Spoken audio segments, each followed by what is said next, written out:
Take two. What we're trying to do here is explain to you our creative process with building an adventure. As two co-GMs, we are trying to build an adventure together because we are very different GMs. I like to say Jesse is very much a GM that likes to set and let you figure out what you're going to do and say, well, what are you going to do now? What are you going to do now? Which after playing in his games, which is a very good thing, it stresses me out, but it gives you the greatest sandbox ability that you could ever ask for. While I am very much more of a move, we're going from scene to scene. While I'm going to give you choices and options, I'm going to say, what do you want to do, but you're going to go do a thing. You're not just going to dally around the town and pick your nose over in the barn and go over. I'm going to have, if you do that, you're going to get attacked by goblins, or you're going to have a thing happen to you that's going to try and shove you into the next scene and move things along. I mean, this one's going to be easy, right? Because, essentially, if they don't, I think because it is kind of a for lack of a better term, a jailbreak scenario, especially for the first two scenes. Yes. We just, all we have to do is put the guys hot on their tail. Yes, oh definitely. And that's part of this. We're building a one-shot, which for Jesse will definitely be the challenge on him, while for me, the challenge will be to not try to shove 24 hours of content into a 5-hour one-shot. I'm the over planner, and I want to build 10 different scenes when I only really have time for 3 to 4 scenes. In this one, we currently have kind of 3 scenes, I guess you'd call them, with 2 breaks in between where we will do a long rest, give the players a pee break, go grab some food, and then come back to the table and go on to the next scene. The original quest is from the Ixalan. Transfer over to D&D. It's a free PDF you can pull. It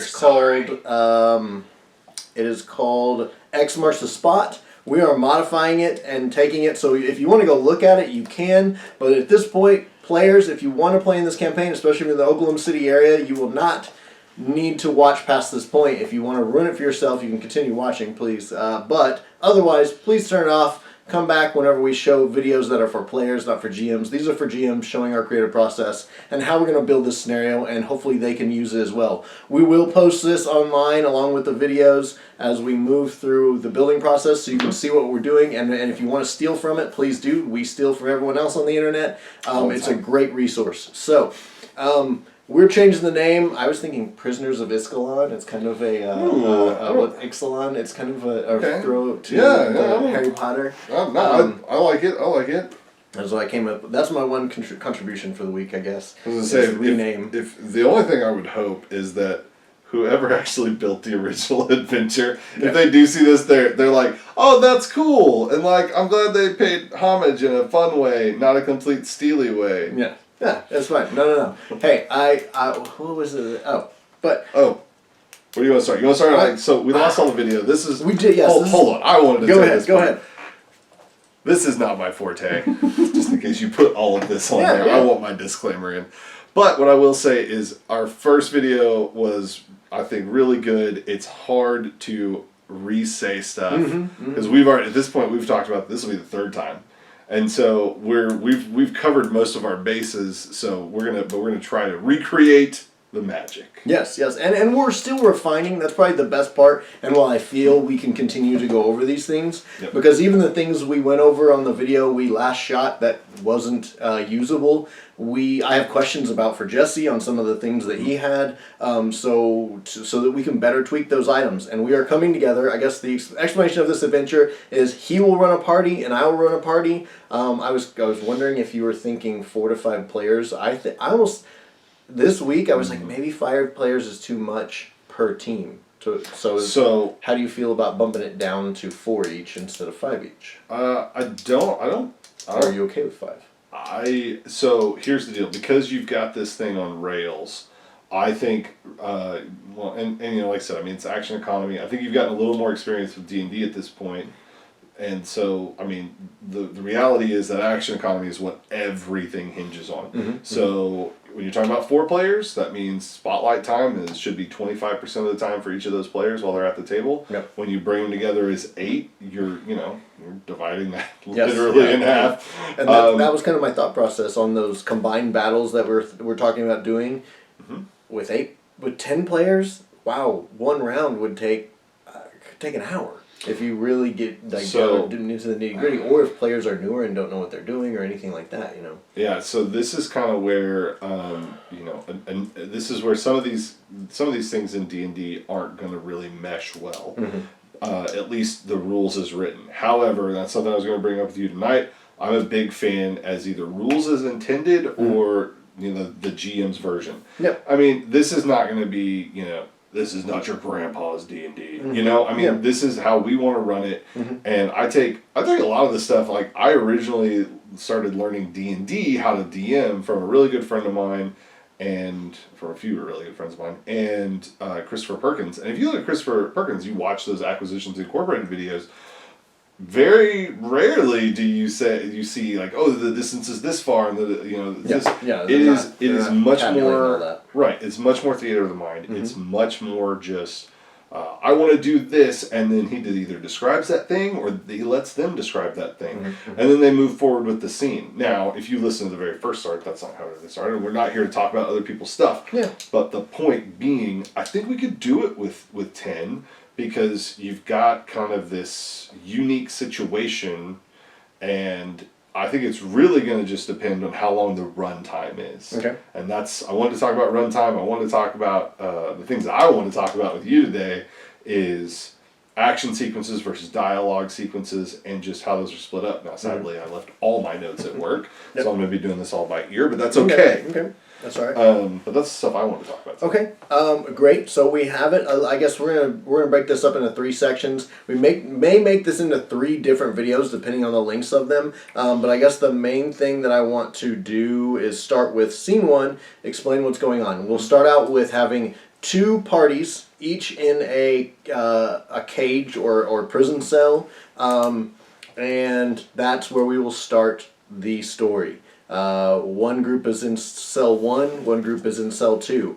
The fortress they are in, which is a vampire, what are they called? The Dusk Empire, not Empire of Dusk.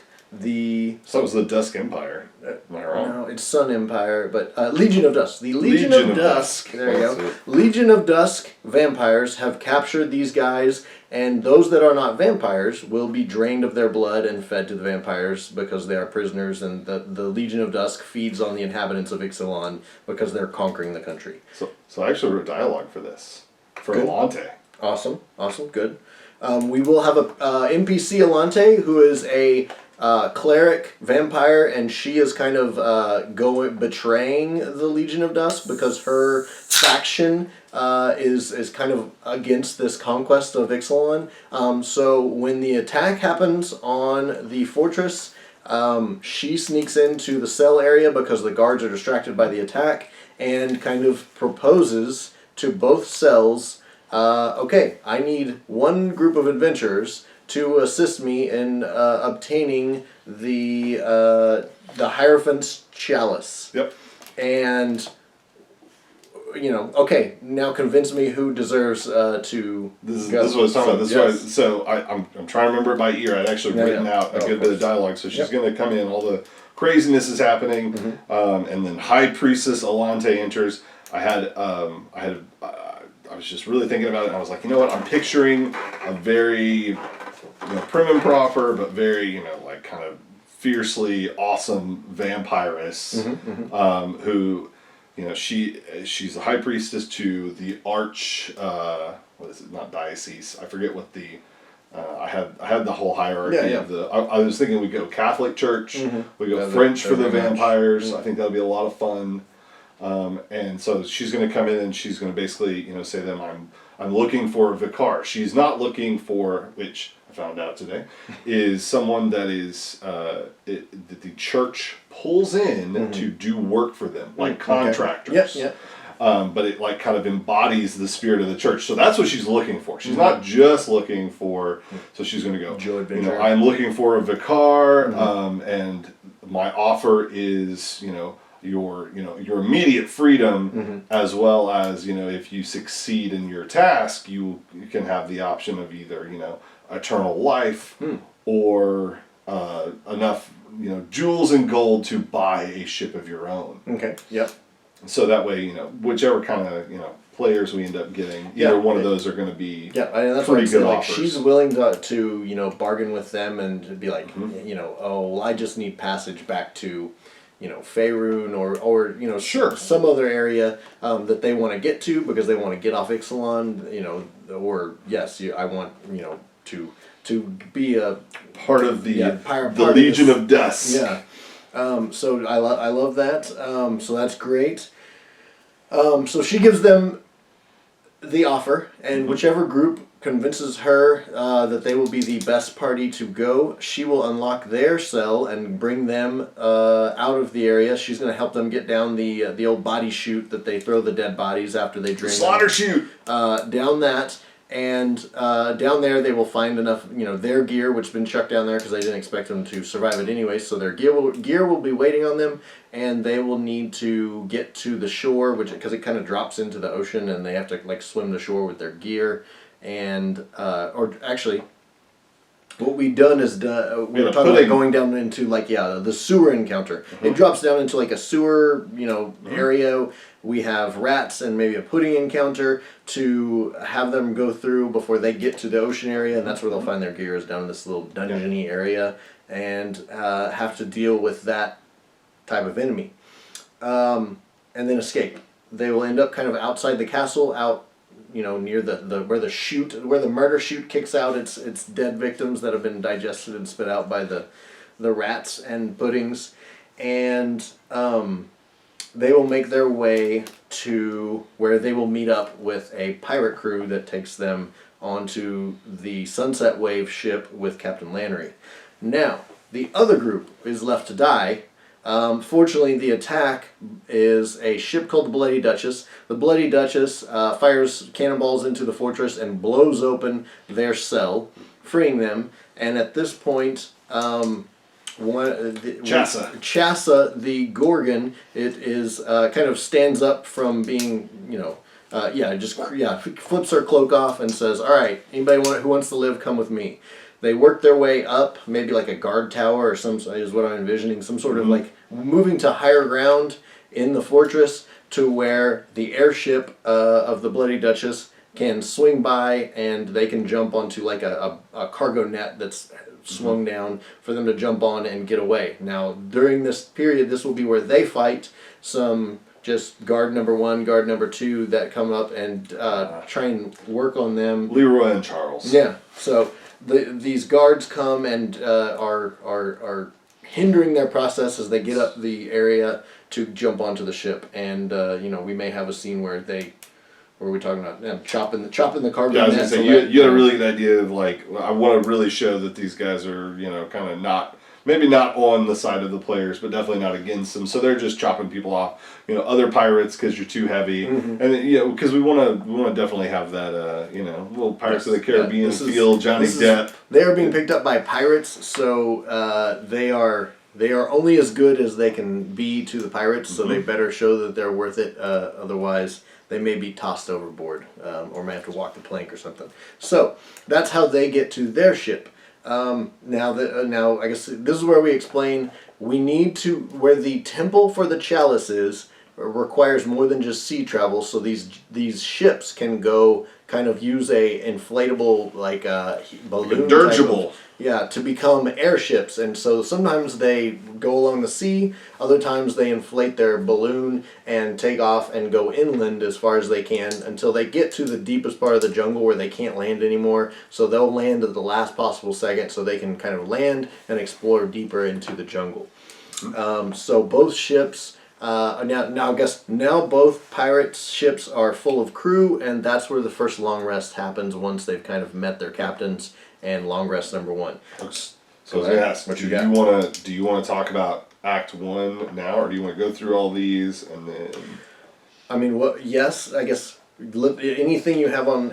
We talked about doing a contract whenever with the cleric vampire. So that was kind of what I was. That's kind of what I had worked out in my head. I like that. So basically, when I was doing a little, because like I said, I was like, no, I want to get some stuff down about this, and I stumbled onto that Vicar, and it was essentially like that's the person I want signing this contract, but it binds all of them, right?